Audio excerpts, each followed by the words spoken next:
listening to The Dr. Nina Show with Dr. Nina Savelle Rocklin, only on LA Talk Radio. Hi there. Welcome to The Dr. Nina Show, Outsmart Emotional Eating. I'm your host, Dr. Nina Savelle Rocklin. I am a psychoanalyst specializing in eating disorders, and I know firsthand what it is like to struggle. But I found the cure to binge eating, and now I help people all over the world find food freedom. And on this show, I am here for you too. Imagine waking up and thinking about your day, not your diet. Wouldn't that be amazing? That is the goal here. Today, we're going to talk about the hidden triggers of emotional eating and how to overcome them.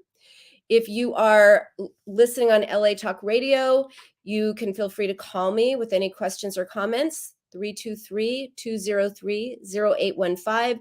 If you're watching the live stream on Instagram, feel free to drop a comment or question in the comment box anytime.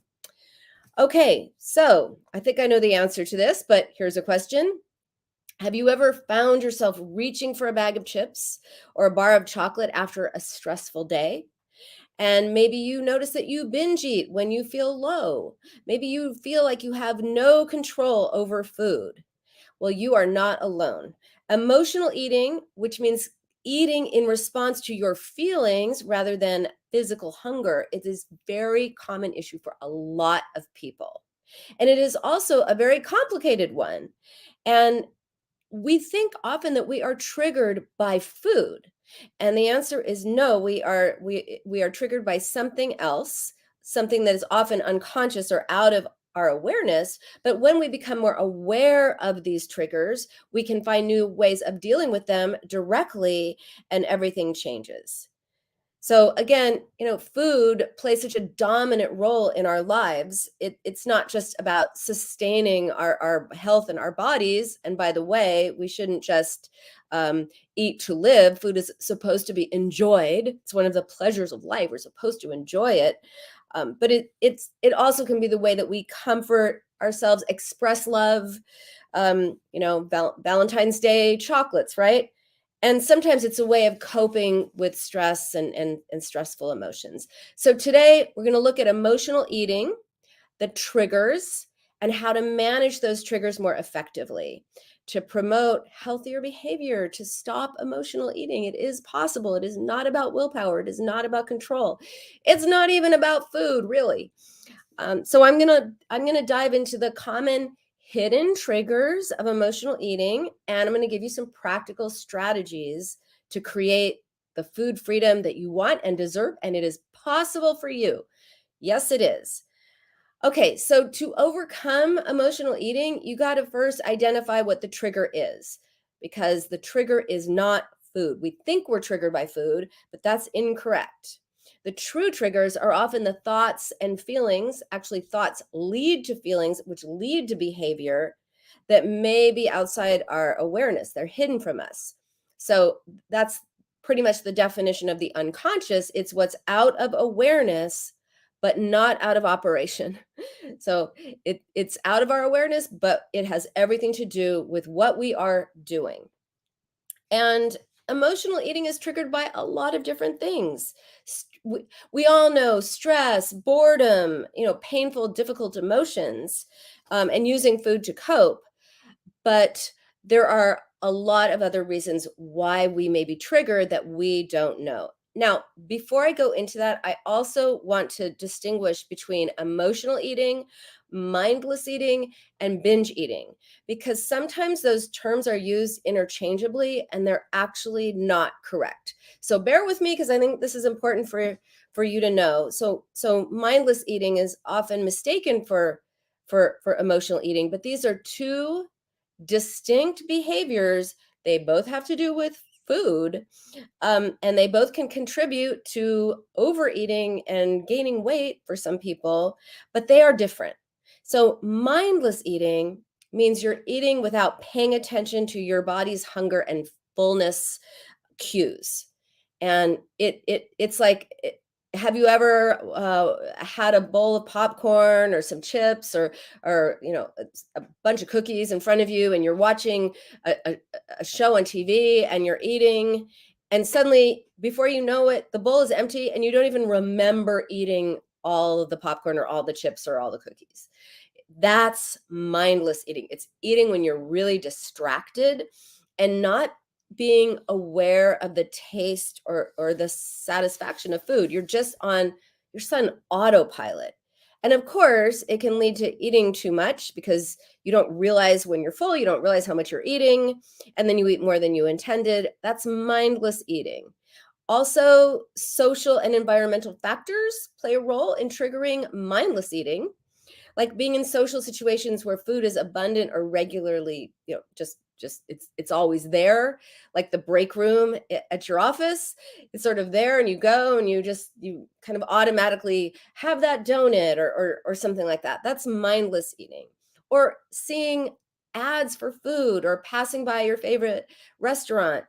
These are external triggers that can lead to mindless eating. But on the other hand, emotional eating is different. It is driven by emotions.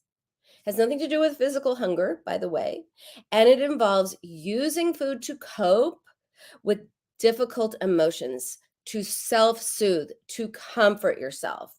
So if you feel stressed, if you feel sad, lonely, bored, whatever it is, and you're eating as a response to that, that's emotional eating.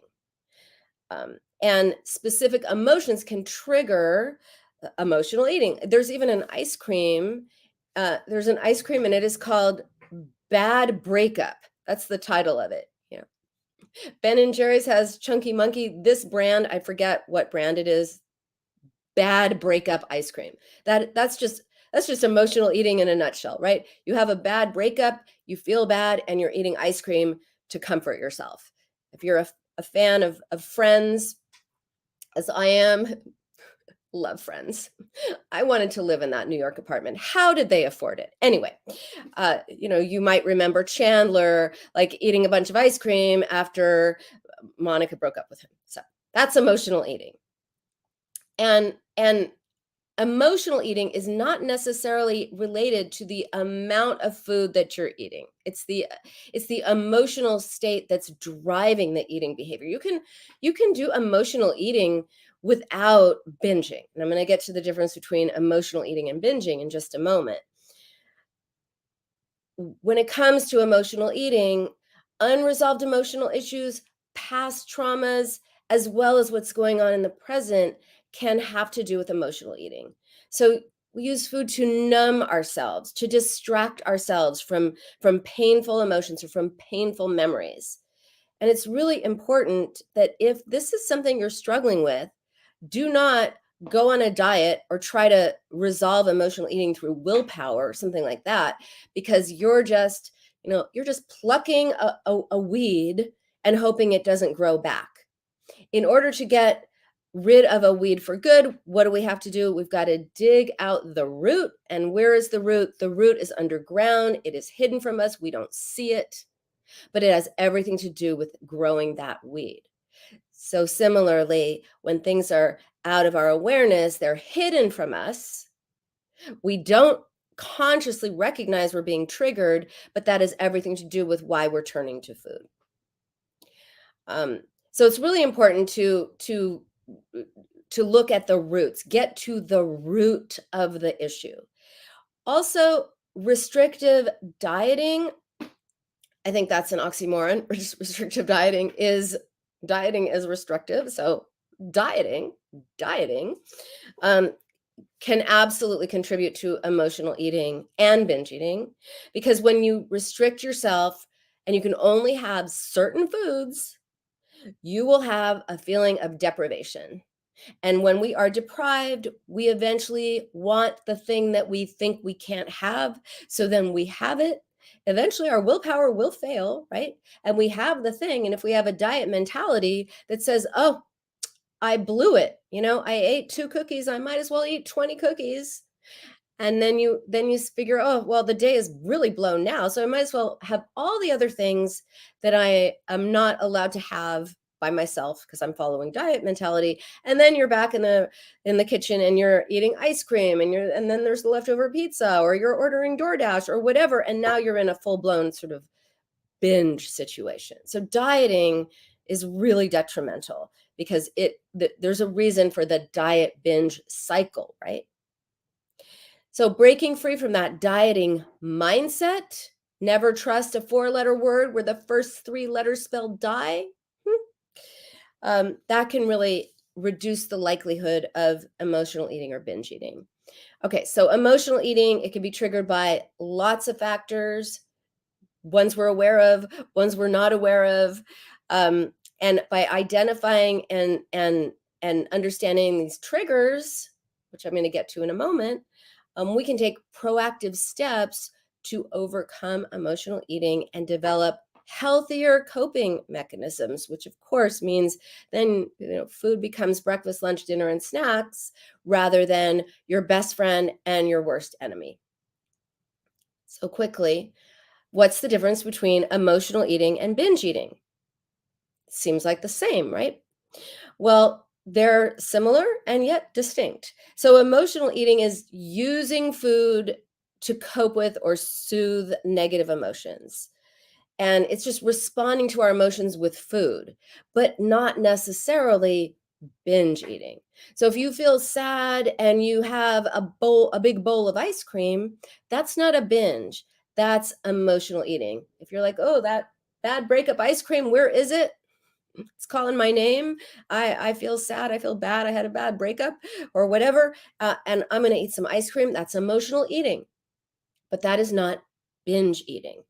Binge eating is a form of emotional eating, but it's like emotional eating on steroids. So it is also an eating disorder. It is a diagnosable and treatable eating disorder. It is the most prevalent eating disorder there is. More people struggle with binge eating disorder than anorexia and bulimia combined, way more. And most people who struggle with binge eating disorder don't even know they have an eating disorder. They think they have no willpower. They think they have no control. They think they're a food addict, right? They don't know that they are actually dealing with a really negative coping strategy. And so, whereas emotional eating is just eating in response to emotions, binge eating is consuming large amounts of food, often in response to emotions, yes. But in a short period of time, feeling absolutely a lack of control and a sense of shame and remorse and self-hatred afterwards. So emotional eating is, yeah, I was sad, I had the ice cream. You know, binge eating is, I was sad, I had the ice cream, and then the this and the this and the this and this, and now I hate myself. And emotional eating can occur occasionally. Yeah, we all sometimes emotionally eat, I guess, right? Oh, I've had a tough day. I'm just going to have a cup of coffee and a couple of cookies. I'll feel better. Technically, emotional eating. Is it an issue? Is it binge eating? No, it is not. Binge eating is a severe disorder. It is a compulsive behavior that has really serious effects on our self-esteem and our bodies. So it can have both physical and psychological effects, which is why it's so important to recognize it is treatable. It is treatable. Um, and also another difference between emotional eating and binge eating is the level of, control. So emotional eating, it could be a conscious choice, right? Oh, I'm gonna have that bowl of ice cream. Binge eating is driven by this urge that seems unstoppable. It's, the Millennium Falcon being drawn to the Death Star. It's like, the resistance is futile. You can't, I'm mixing Star Trek and Star Wars, I know, but you get the idea. In it feels impossible to resist. Once that food in the kitchen or wherever starts calling your name, it's like you got to answer, and then all bets are off, and it's a horrible experience. Also, with emotional eating and binge eating, emotional eating can happen every once in a while. Okay, it happens. Binge eating really is quite frequent. It is at least once a week. To be diagnosed with binge eating disorder, it has to be once a week for at least 3 months. And often, of course, it's way more and way longer. And it can, by the way, lead to weight gain, but people think that binge eating always leads to weight gain, and a lot of people that struggle with binge eating are normal weight. Normal weight. So weight is not a factor in determining whether someone has binge eating disorder. Okay, so now let's get to those hidden triggers to emotional eating, and these often also pertain to binge eating. So I'm talking about emotional eating, but really, binge eating is kind of emotional eating. All right. So the first hidden trigger is me time, needing me time. So we live in a world that constantly demands our attention, constantly demands our energy. We're always taking care of other people, whether it's at work or at home with kids or aging parents and kids or just life. We're just always continuously in a role that require us often to prioritize the needs of other people, whether it's parents, caregivers, as health professionals, as friends, in whatever capacity. A lot of us are always having to take care of other people, and that means navigating a fine line between your needs and needs of others. And sometimes your needs are left behind. In fact, women are socialized to feel guilty for even thinking about their needs. I was talking with someone yesterday and she said, "Well, isn't that selfish?" No, it is not selfish to think about your own needs. The opposite of selfless, which is, you know, I I don't matter. It's all about you. What I want, what I need, that doesn't matter. I'm here for you. That's being selfless, and it is not healthy. The opposite of that is selfish, right? Which is, I don't care about you. It's all about me. In between is self-care, which is, sometimes I'm going to prioritize me, sometimes I'm going to prioritize you. It's going to be situational and it'll depend on what's going on, right? But I matter too. If you have been selfless for much of your life, if you've been totally selfless, guess what? Whenever you start to think about you, you're going to feel selfish, which is why really important to think about self-care as in the middle. It's not that you're either selfless or selfish. It's that, selfish is on one side, selfless is on the other. And in the middle, there's a lot of space in between those. In the middle is self-care. So emotional eating can show up at times me as me time, right? It can become this private ritual, which is just a few moments when you can disconnect from your responsibilities to other people and be alone with your thoughts, or just be alone. Just be alone. And it just gives you that sense of personal space, a tiny bit of solace during an otherwise very demanding day of taking care of other people. And when you're eating, when you're doing that, it's giving you something to do, right? So you're not just taking time for yourself, you're eating emotionally as a way of giving yourself that time. Also, uh, always taking care of other people can lead to feeling powerless, like in your own life. You're always taking care of other people. It's like your time is not your own. So choosing what to eat, when to eat, and how much to eat in that me time can be a way of, on the one hand, exerting control over your time, over one aspect of your life. But if you feel out of control over food, it can be a way of displacing helplessness and powerlessness over some areas of your life onto food. So instead of, oh, I feel so helpless and powerless about my situation, it gets displaced. And then it's, oh, I feel so helpless and powerless over food. Look, I have no control. So that's something to really think about. Also, me time is important. It's like giving yourself a little reward. Like a little reward in the middle of a day. If you're taking care of other people, whether it's kids or at the same time taking care of your aging parents, a lot of people are in that position, or just being the person responsible for taking care of the house, managing everything, all these responsibilities, it can be overwhelming. And so then that delicious little treat or a lot of delicious treats that can serve as a reward to yourself.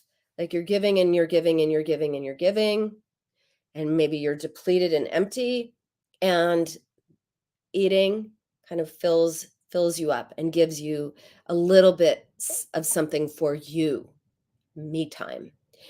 Also, you know, this in this me time of eating, if you're always thinking about the needs of others, it's emotionally draining.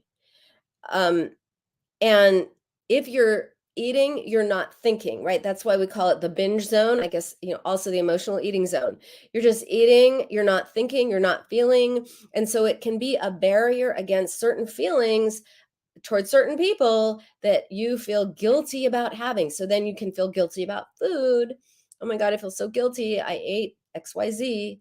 Instead of, oh, I feel so guilty because I feel resentful. I don't really want to be doing this every day. Oh, I can't have that thought. That's mean. That's selfish. That's bad. So guilt over certain situations becomes guilt over food. Also, in this me time, very simple, not psychological, physical. It gives you some energy. Sometimes you just take a moment, you're exhausted, you're thrashed, you go and you eat something to give you a bit of a pickup as well as a mental break. So, of course, while emotional eating does give you temporary relief, you get a little bit of me time. It's a way of coping with the lack of me time, the lack of self-care, but of course it's temporary, and ultimately it does not serve you.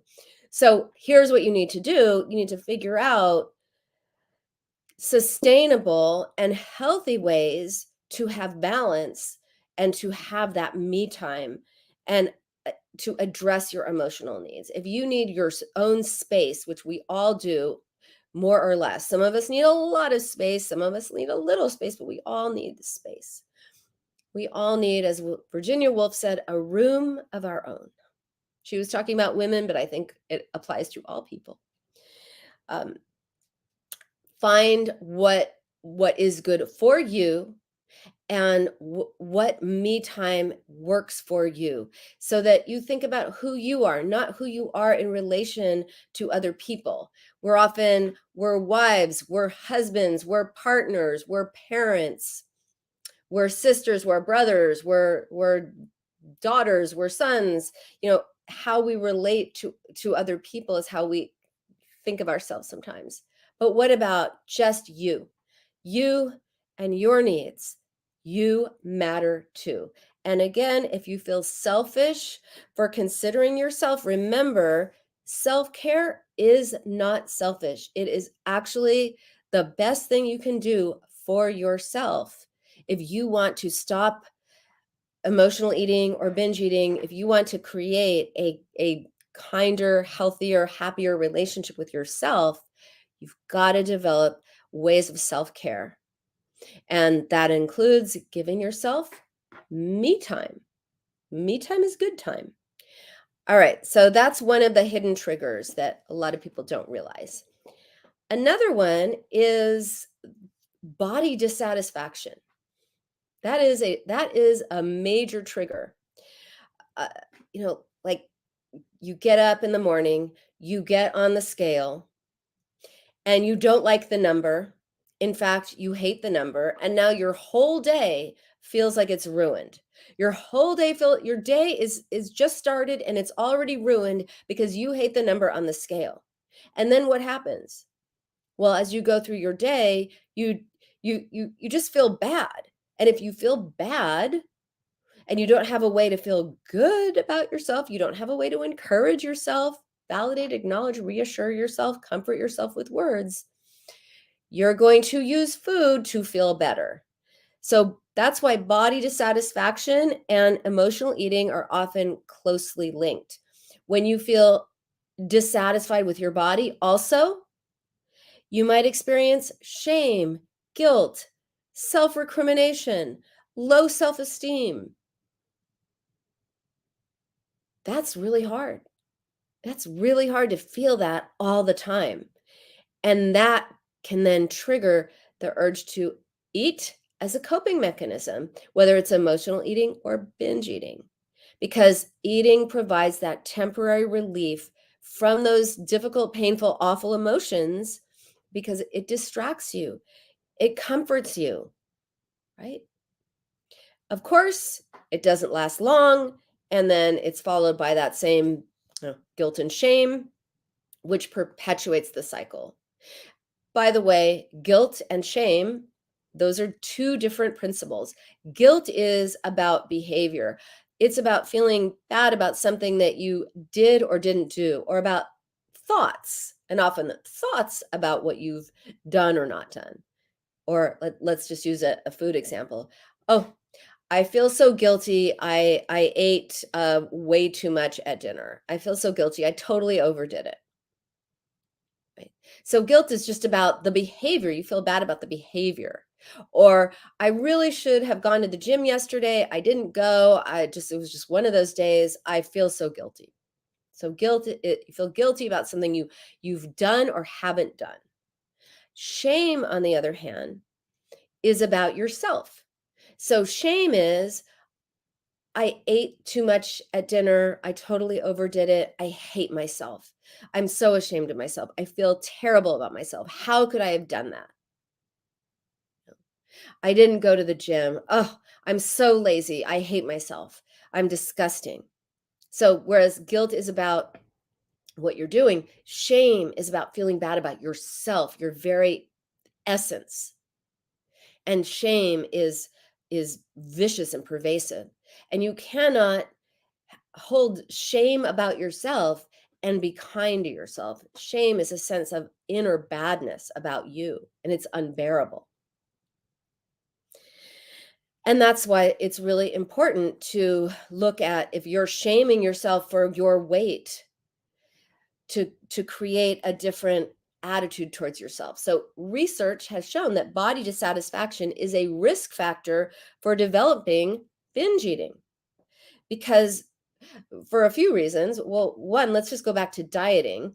People who are dissatisfied with their bodies are a lot more likely to go on a rigid diet, and of course there's that diet binge cycle.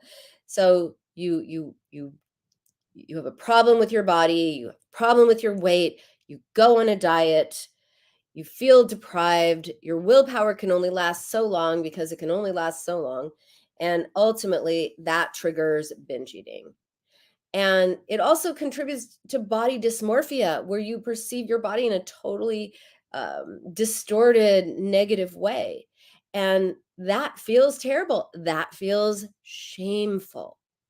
And when you feel a sense of shame, you cannot feel terrible about yourself on the level of shame and simultaneously support yourself, accept yourself, love yourself, encourage yourself, reassure yourself, be compassionate towards yourself.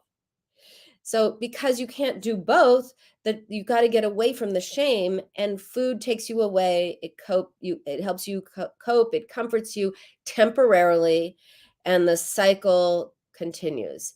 Now, people have said to me in the past, well, I don't get it. I know it's bad to eat all the cookies. I know it's bad to eat carbs. Not true, but that's what they think. I know I shouldn't eat an entire pizza, and yet I know it, but I still keep doing it. So what's wrong with me? Why do I do something when I know that it's bad for me? I know I want to lose weight, and I can't lose weight if I eat this way, if I'm binging or emotional eating. I know it. So what's wrong with me that I keep doing it? Well, here's the thing.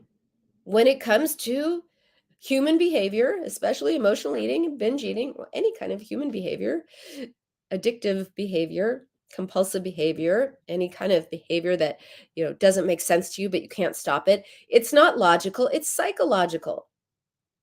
Logically, it's, no, that's not good. So don't do that. But we don't operate that way. We're not robots, we're human beings. We're much more complicated.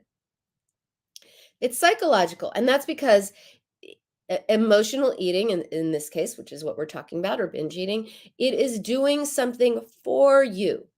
It is a frenemy. It is a friend in that it is helping you cope. It is providing self-soothing. It's filling a void. It's making you feel better temporarily. In some way, it is doing something for you. But of course, it is an enemy in that it is also hurting you. Why can't you give it up? Because if you give up the enemy, you also give up the friend. If this is your primary way of coping, how do you get rid of your coping strategy? First, you've got to cultivate other ways of coping. So important. One of them, by the way, is if you wouldn't say it to a friend, a loved one, someone you care about, a child, do not say it to yourself. If a friend of yours said, "Oh, I've gained so much weight," or "I hate my weight," or "I'm really upset with my body," you wouldn't say, "Yeah, you're disgusting. You really need to go on a diet."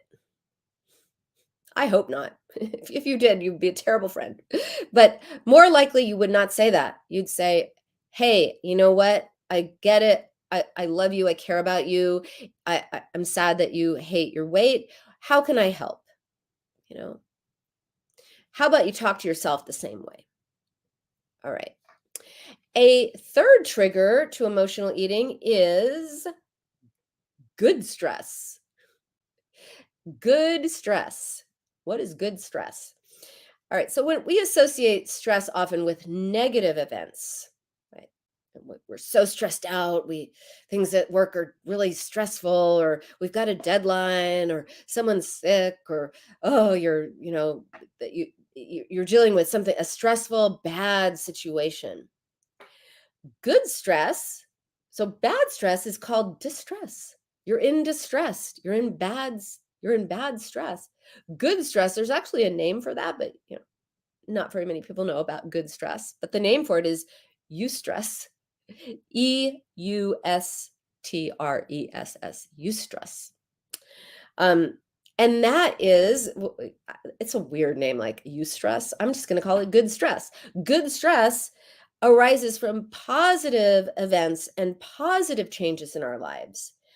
Good stress is definitely one of the hidden triggers to emotional eating, because it it, the, yes, there are things that are going on that are beneficial and positive, but we're also going through something, right? Good stress is we get a new job, we're preparing for a wedding, we're buying a home, we're going on vacation, right? These are all wonderful things, right? Why should they be stressed? Well, these events, although they are exciting, they are positive, yay, they bring about their own set of challenges, expectations, and demands.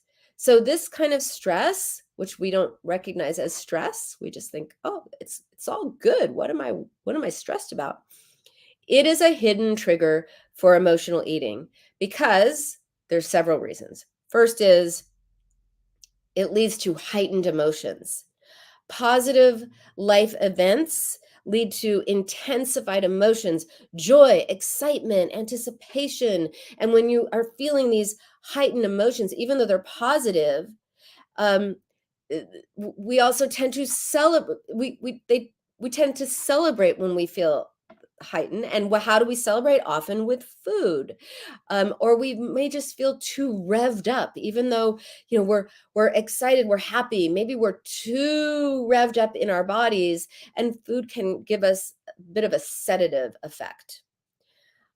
Also, good stress, it's about positive changes in our lives, and that means adjusting to things. Change can be stressful even when it's good, and emotional eating can be a way of kind of navigating that.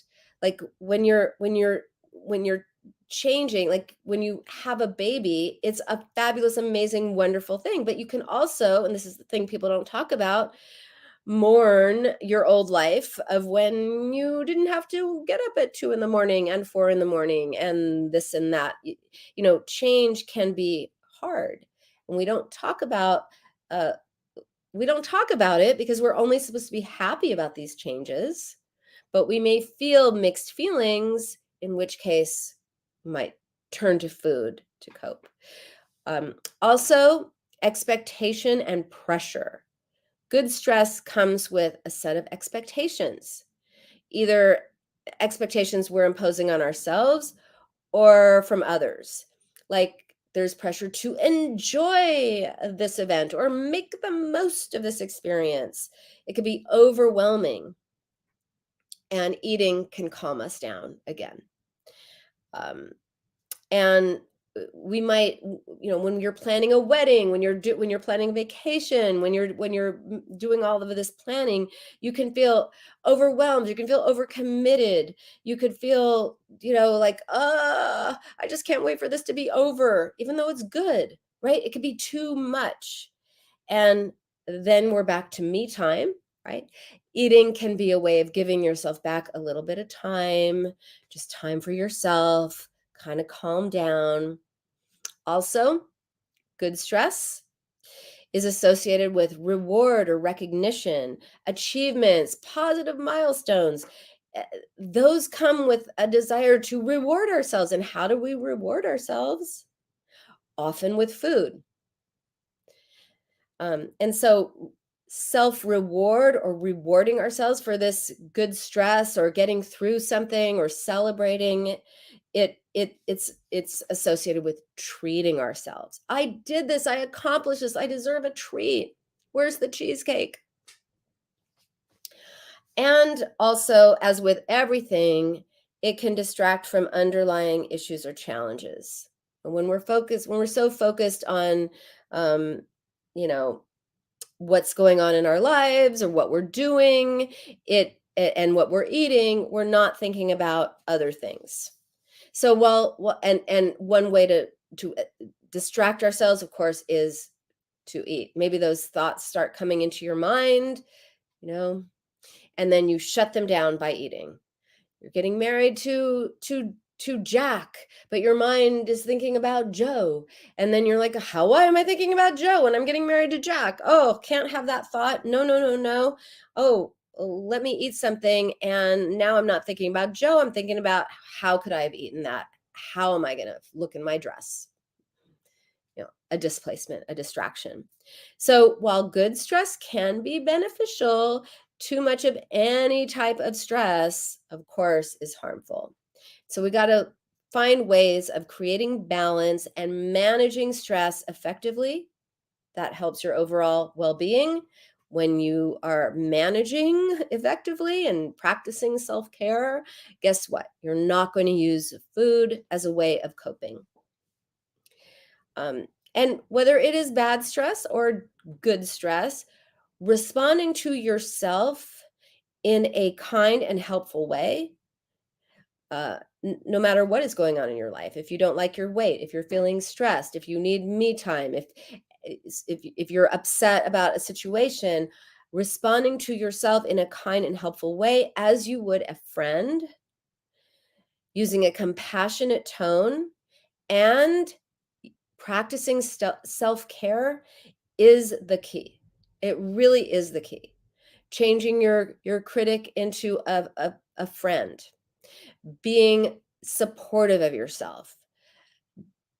These things go such a long way to changing your relationship with food. To have a healthier, happier relationship with food, you have to have a healthier, happier relationship with you. You have to respond to yourself differently. And very important is cultivating a way to self-soothe with words, validating yourself, acknowledging yourself, and also doing things that help your body relax, or doing things that bring you joy. So exercising, yeah, that's a great way of relieving the physical effect of stress, but it doesn't apply to the emotional. So that if you're really pissed off and you go to the gym and you hit a punching bag, that's going to feel great, but it's not going to get rid of your feelings. Those need your attention. Those you have to process. And where most people go wrong is they process it by using positive thinking or trying to gratitude away. These positive thinking, it has a place, but it is not, you're not supposed to weaponize positive thinking to stop feeling something.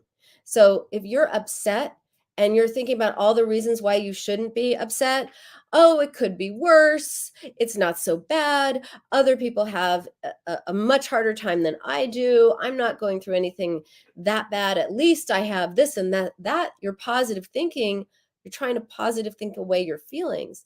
That's not healthy. That's dismissive, nicely dismissive. Instead, you've got to say, yes, I'm upset. Of course I am. How else could I feel other than upset given the situation? I'm definitely upset. But you know what? I'm going to express it. I have every right to feel it. And maybe then you can say, after you express it, then you can say, but you know what, in the scheme of things, I recognize this isn't like so bad, but only do that after you acknowledge and validate what it is that you are feeling. All right, a fourth hidden trigger to emotional eating is childhood trauma. Again, emotional eating is not a weakness. It is not about lack of willpower. It is a coping strategy that may have originally developed because of some kind of trauma.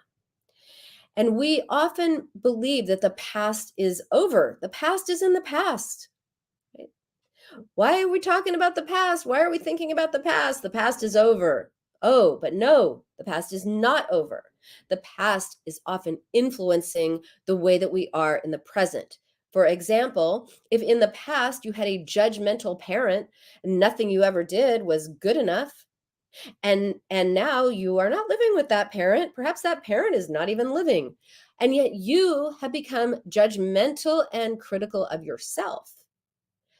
You have taken that experience of the past and brought it into the present, and that is how the past haunts the present.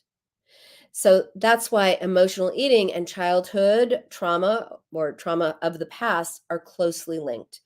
Even though it may not seem like your past has anything to do with your current situation. And childhood trauma refers to any distressing, difficult, traumatic experience. It could be physical abuse, emotional abuse, sexual abuse, neglect, witnessing violence. That's big T trauma. And by the way, there are different kinds of trauma. There's big T trauma and little t trauma. So big T trauma that's major, horrible situations, life-threatening, serious harm, abuse, natural disasters, things like that. And they have a significant impact in your life, of course.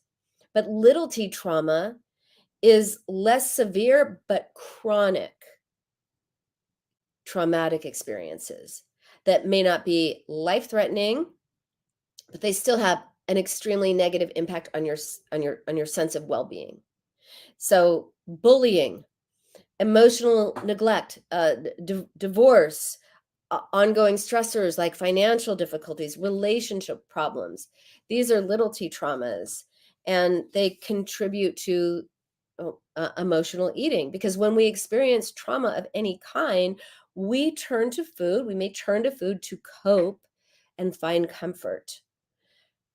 When we don't have other reliable ways of comforting ourselves and self-soothing ourselves, food becomes that source of comfort and a means to numb those painful feelings. And then we might rely more and more and more on food to regulate our emotions. And so, what do you need to do differently? You've got to heal from the past. got to recognize what in the past is affecting you in the present, and go through a mourning process of what happened and what didn't happen. We often only mourn what happened, but we don't mourn what didn't happen. We mourn, oh, I had this, neglectful, difficult childhood, but we don't mourn, but I didn't get to have a safe, loving, affectionate experience of a family. How sad that is. So by mourning and processing and coping with all of what happened, um, we can find new ways of self-soothing. You see the through line in this, whatever the trigger is, finding new ways of self-soothing and comforting yourself and responding to yourself is always the answer. Okay. The fifth hidden trigger is our relationship with other people. People can be unpredictable, unreliable, and unavailable. And unlike people, food is predictable, reliable, and available. And so when we have issues with relationships, when we mistrust relationships, we may turn to food for comfort instead of to people. And keep in mind that our experience or expectation of relationships is tied to our earliest relationships. Our first experience of relationship is actually as infants being fed. We're held in a parent's arms, we're cozy, we're safe. Maybe eyes are looking down at us with delight, and we feel this blissful state of connection with someone else as we are being fed. This is why we turn to food for comfort. This is why we associate food with comfort. When we talk about comfort foods in our culture, we're not just talking about comfort foods. We're talking about a wish to be comforted. That's what comfort food is really all about. And and and so there's this association between relationship and food that can go awry. And when people let you down, when they're unreliable, unavailable, unpredictable, when they reject you, when they treat you badly, people can become scary, and you want to keep your distance. And maybe we feel then we don't get close to people. We feel lonely.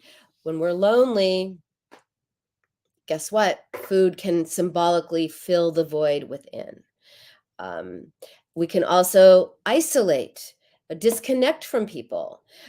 You might create kind of a false persona where you go, you meet your friends for dinner, you pretend everything's fine. They say, "How are you?" You're hurting inside, but you're like, "I'm great. I'm good. How are you?" And then you go out to dinner and you eat a salad in front of them and pretend everything is fine. And you go home and you scarf down all the pizza where you can just finally just be yourself and eat what you want. Or maybe you don't trust that people like you. You put on that happy face and you try to be who you think they want you to be. Bottom line, when people are scary, food is safe. So one way to address this is to take small steps to show your true self to other people, to have needs and wants, to allow people to be there for you. Otherwise, you're going to take care of all the people in your life. You're going to show up for them, and food will take care of you. So we're almost out of time. So I just want to say that the next step is to really identify what are your emotional triggers, uncover your personal patterns. Because once you recognize, oh, yeah, I'm always using food sort of as me time, or yeah, I do feel bad about my body and it makes me feel bad about myself. And then I'm using food to just kind of escape my own mean voice, or yeah, I don't trust people. So food is safe, or yeah, I'm re-traumatizing myself by being judgmental and critical of myself as I was treated, or all of these things. When you heal these roots, everything changes. So just pay attention to what are your triggers, What are the situations that trigger emotional eating? What are the people? What's going on? Are there any specific situations, people, or places that trigger you? Just be curious, not critical, pay attention, keep a journal, and really look for those patterns. Once you see the pattern, you'll be able to address what's really going on. Okay, that is our show for today. Thank you so much for joining me here on the Dr. Nina Show, Outsmart Emotional Eating on LA Talk Radio. I am here every Wednesday at 11 a.m. Pacific, or you can listen later wherever you get podcasts. And for a deeper dive into all of this, be sure to check out my book, The Binge Cure, 7 Steps to Outsmart Emotional Eating, and now the new companion workbook, which I'm so proud of. I'm so excited about this, getting so much good response about the Binge Cure Journal. So these are both available on Amazon. Check it out. Stay curious, not critical. And I will see you next week. Bye for now.